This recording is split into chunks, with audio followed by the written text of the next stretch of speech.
I came up with a formula called the 5 tool professional wrestler. And if you're familiar with baseball evaluation, you know there's something called a 5 tool player. So they talk about a guy that can hit for average, hit for power, has speed, has a good glove, and has a strong throwing arm or a plus throwing arm. So I said, well, man, if you were to evaluate a professional wrestler trying to use a similar concept or formula, how would that go? And so I've had an opportunity to speak to several professional wrestlers and ask them their concept. So I kind of took some of what they said. I did an interview with AJ Styles. He gave me his opinion. John Cena, Edge, The Big Show, several people I've got a chance to answer this question. And the answers kind of all go all over the place. It just depends, right? But I have something that I came up with, and we'll kind of talk about it. Books, I know you probably have some thoughts on this as well, right? Mm-hmm. Okay, so my first thing is a look. Now I say a look and not the look because I don't think that it's necessary for everybody to be built like Hulk Hogan or built like John Cena or built like Lex Luger or built like The Rock, or to be a blonde-haired, blue-eyed guy, or to be a black guy with a big afro or a black guy with dreadlocks or whatever. You just need to have a look that is distinguishable and is that gives you some recognizable characteristics Yeah, like that Mankind is a great example. Mankind's a great example. Bray Yeah, Wyatt's a great example. yeah, All of these people have a look, right? And it builds into their character, right? The next thing is in-ring ability. Now, this is a pretty wide characteristic, right? Because there's so many assets so many aspects to in-ring ability. You have your offense, you have your ability to sell, because that's one thing people don't realize is important in wrestling. You need to be able to sell your opponent's moves. You know, there's tons of stories about guys who just refuse to sell another person's moves because they can't stand the guy. They got a problem. They're rebelling for whatever sense, right? But just in general, selling is a skill. Right now, if you look at the WWE, like some of the best sellers are Seth Rollins, Sami Zayn, even though he's hurt, Dolph Ziggler, all of those guys are really good sellers. Moves are pulled off against them and they are able to accentuate the impact, not going overboard. Sometimes Dolph goes overboard, but not going too far overboard, but selling it the impact like, whoa, something big just happened. Um, the finishing move is also very, very important, right? Because a great finishing move can be done to anybody. If you have a lifting finishing move and you're not a strong enough guy or girl to perform that against no matter to perform that against anybody, then that's a problematic finishing move. You know, um, so that's why some of the moves like the Randy Orton's RKO, Stone Cold Steve Austin's Stunner, all of these moves are the super kick, the Shawn Michaels Sweet Chin Music. That's why all of these moves are among the greatest finishing moves in history, because no matter how big you are, how small you are, they can pull off this move, and they're quick. They can be booked and choreographed into just about any match in any situation, and it's all always amazing. So the other thing is presence, which I think is different than just a look, right? Presence, like there's something about Brock Lesnar, right? Even though I'm not a huge Brock Lesnar fan, he gets on my nerves. I really want him to go away. But there's something about when he walks out on stage. When Brock Lesnar walks out on stage, you know somebody is of importance is in the building. Somebody significant has arrived. There's other people. Bray Wyatt has an insane presence. Jake the Snake is a perfect example because Jake the Snake Roberts was not a body beautiful guy. He was never, I mean, he looked like somebody's dad who like worked on cars or something. But he had a presence. When he walked out on the stage, it's like, whoa, it's something is there, right? Sting, throughout all of his characters, from the Crow character to the beach guy with the blonde buzz cut. He had a presence all the time, always had a presence. The next thing is, oh, The Rock is obviously clearly a guy who has presence. The next thing is mic skills. You gotta be able to do this. And this is probably the biggest thing that's missing in professional wrestling today, especially in the WWE. Right now, the in-ring product is as good as it's ever been. Guys and girls are as exciting or more exciting than they've ever been, but very few of them are able to captivate an audience when you grab the microphone. The ones that are stand out way above everybody else, and the ones that aren't just kind of just are. You need to be able to cut a promo. You got to be able to do it. The last thing on my five is versatility. And what I mean by versatility is you need to be able to play more than one persona. And because there's going to come a time in just about every person's career that you're going to be a heel or a face. And you need to be as adept at both. And that is like one of the most underrated things that Hulk Hogan ever did was flip and heel. Like people are always talking about the 27-inch pythons and saying your prayers and eating your vitamins and all this kind of stuff. And he was great on the mic, always was great on the mic. But his flip from Hulkamania, from Hulk Hogan to Hollywood Hogan, was one of the greatest examples of versatility in terms of playing a professional wrestling role or multiple roles that you'll ever see. Daniel Bryan is doing it right now as he's now a heel, and he's exceptional as a heel. Becky Lynch has just done it. She is freaking amazing right now as a heel. And I think that versatility is the last thing. So those are my five. It's the look, it's the presence, it's the in-ring ability, it is the versatility. And what's my fifth? I just lost my fifth. The mic skills. What say you? I partially agree. I think you could take look, presence, and mic skill and lump them all into your presentation Hmm. because they all have the same function. And I Hmm. would put those together and I would add a category of storyline viability Hmm. because there are some people who are good on the mic Hmm. that don't fit well in a storyline. There's some people with a great look that don't fit well in a storyline. You know what I'm saying? Some people with great look and presentation, and there's some people with no mic skills whatsoever Hmm. that never talk that are great at being in a storyline.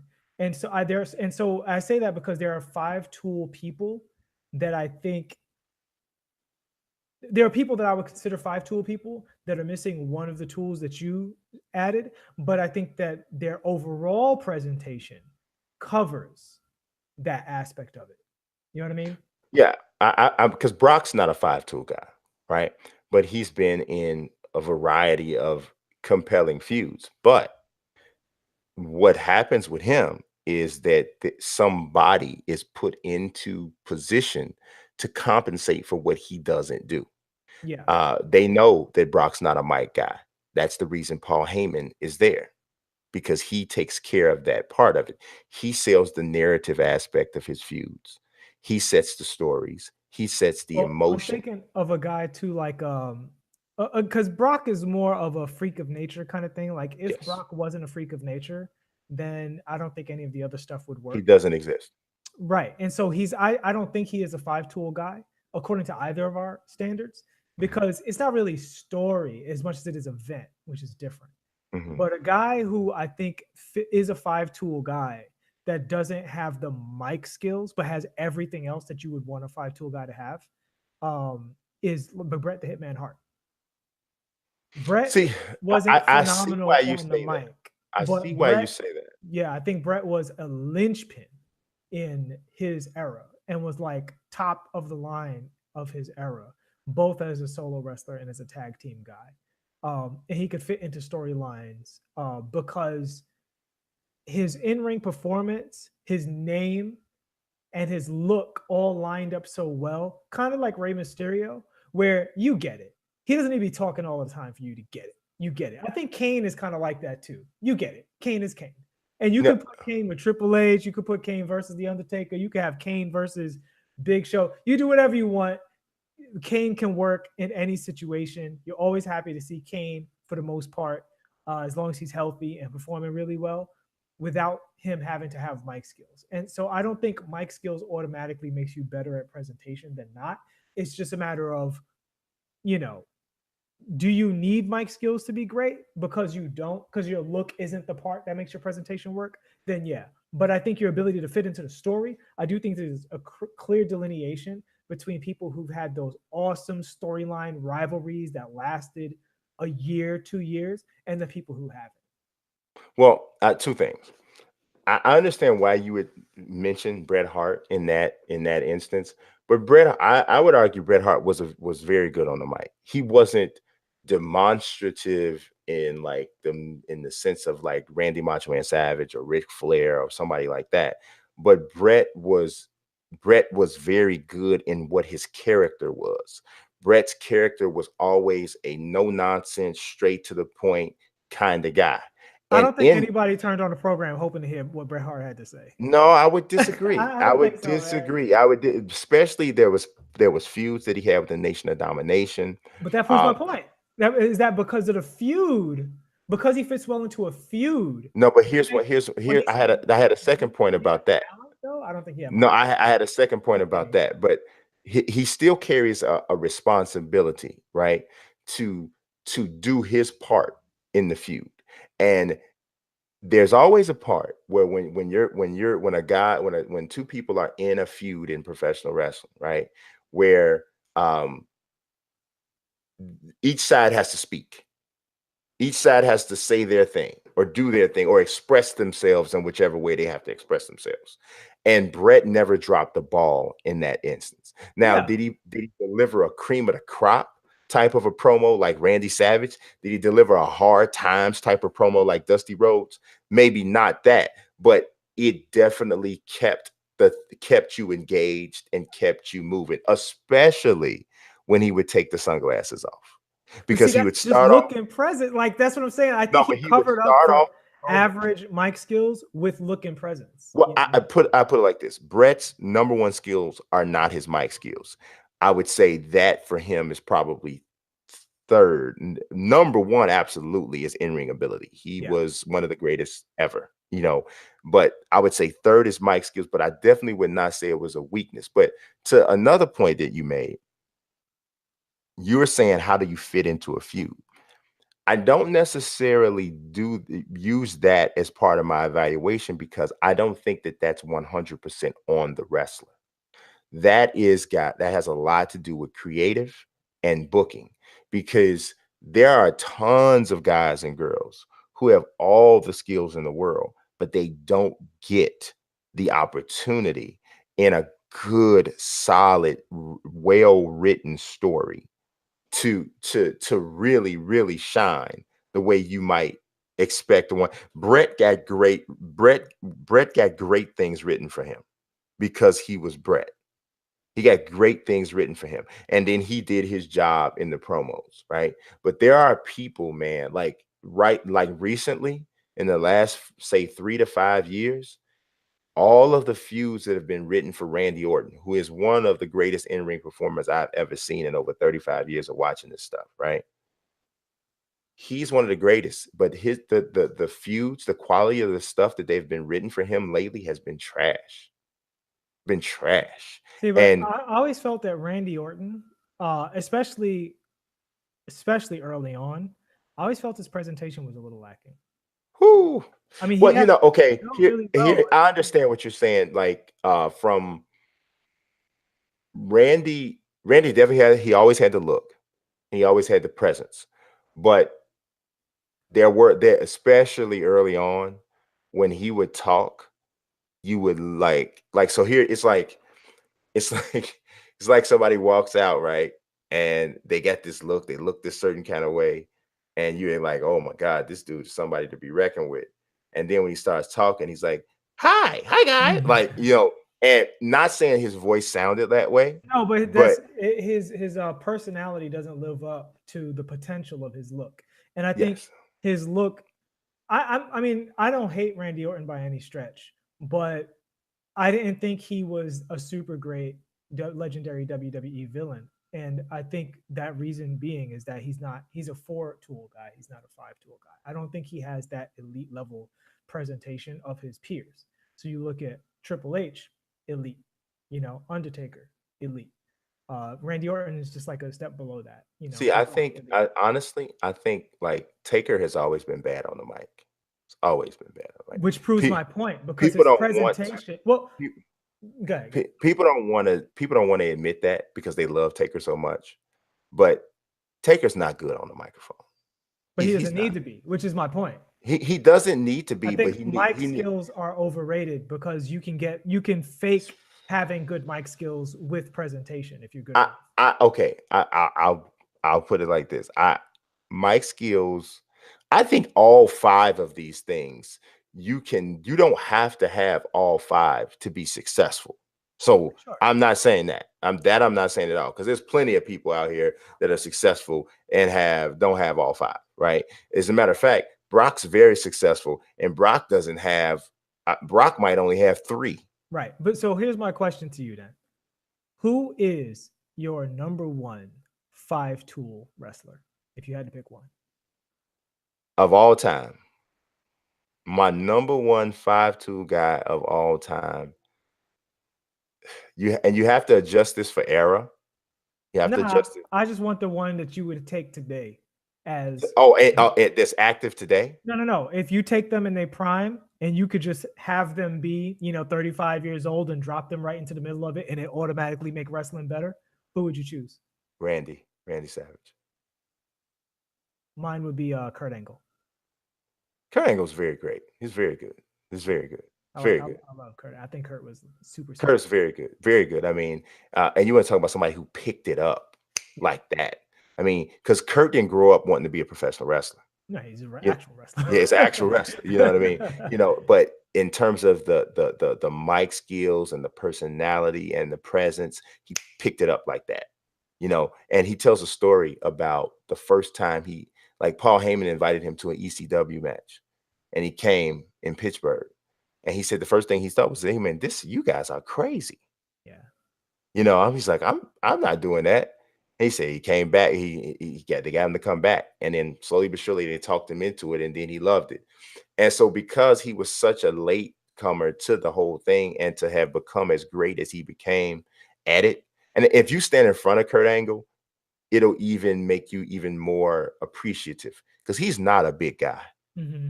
at all, like at all, right? Like I'm like shocked at because I mean he's like right here on me. I mean I'm 6'5", but he's like right here on me and not super wide or anything. But Mm-hmm. and you consider the things that you've seen him do, Yeah.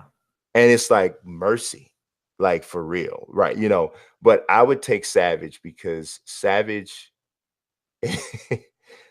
I mean, and I picked Savage for a reason because wrestling 25, 30 years ago, I mean, we talking about most of the time the guys had 5 or 6 moves that they did the majority of the whole, that was just all you saw. And, it was a lot of the pageantry and presentation. Well, Savage was one of the better, I thought, in-ring guys, and from a dynamic standpoint at that time. He did some top rope stuff. He was a pretty good. I mean, he was an actual athlete because he played professional baseball before anything. So, and then we don't even have to talk about the mic. I mean, Yeah. See, the thing for me is I didn't love Savage's actual in-ring style. yeah, Like there were some things that were cool, and yeah, some things it was kind of like just watching wrestling. yeah, Whereas with Kurt Angle, what I love about Kurt is he could get in there with Shamrock and Benoit and do yeah, super technical stuff, but he could yes, also fight Triple H and have a wrestling match. yes. You're And correct. You're you know correct. what I mean? Like That is correct. excellent, excellent mic skills. And he never lost the same look, like being the Olympic wrestler guy who was also kind of a jerk. He's like evil Captain America. Yeah, yeah, Like, you know what I'm saying? Like, I think you could take Kurt Angle and drop him into any era of wrestling, and he just makes it better, and Yeah, unchanged, I not think adapting for the era. Just put him in right now, and it'd be amazing. yeah, I think I don't disagree. I don't disagree with any of that. Um, I think that Savage's if Savage came along now, I think that his move set would be better. But I Yes. think his move set was what it needed to be for the 80s. You know what I'm saying? But I think that he was a good enough athlete where, Hmm. like, I mean, some guys back then, I mean, dude, like Dick Murdoch, he wasn't gonna be able to do much more than what you saw him do. Harley Race wasn't gonna be able to do much more than what you saw him do. I mean, it just was what it was. But somebody like Savage, who was an actual athlete, I could see Savage being able to do a little bit more. Yeah, I don't dislike Randy. I think he is a 5 tool guy, but there are other besides Angle. There are other 5 tool guys I would have over Randy. I got it. I got it. All right. Personally, big Shawn Michaels fan as well. Oh, I love Sean. Sean's Big Shawn fantastic. Michaels fan. Yeah. Pocket, I'll be weak. I'm rather unique.